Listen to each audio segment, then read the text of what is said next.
ายตาสุดขอบฟ้ายิ่งเจ้าเป็นยิ่งที่นำโสภาผู้ยิ่งใจของเจ้าสร้างหดหายนักหนาข้าขอลาผู้นี้จิตใจอย่างนี้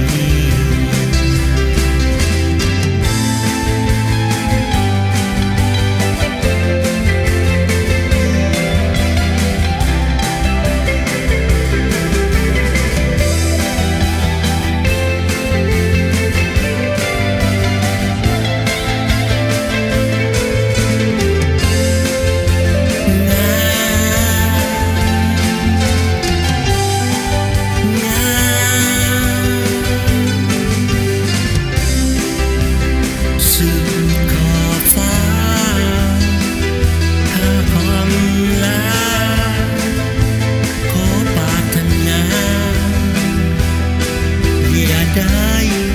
พบยิ่งอย่างนี้อีกเลย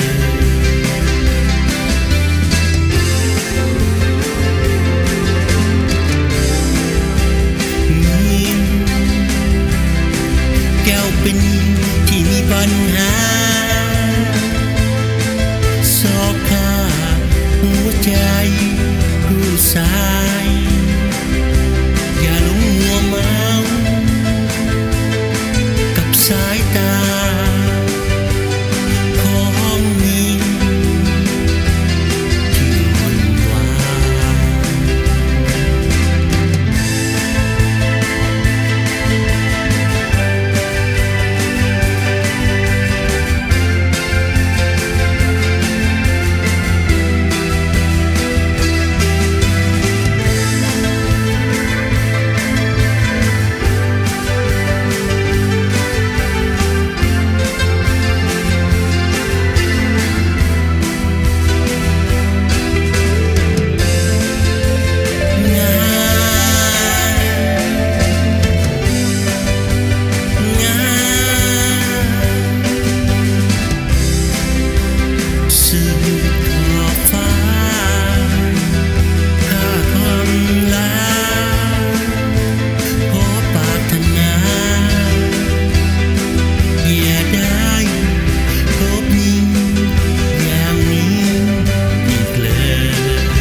เป็นยิ่ง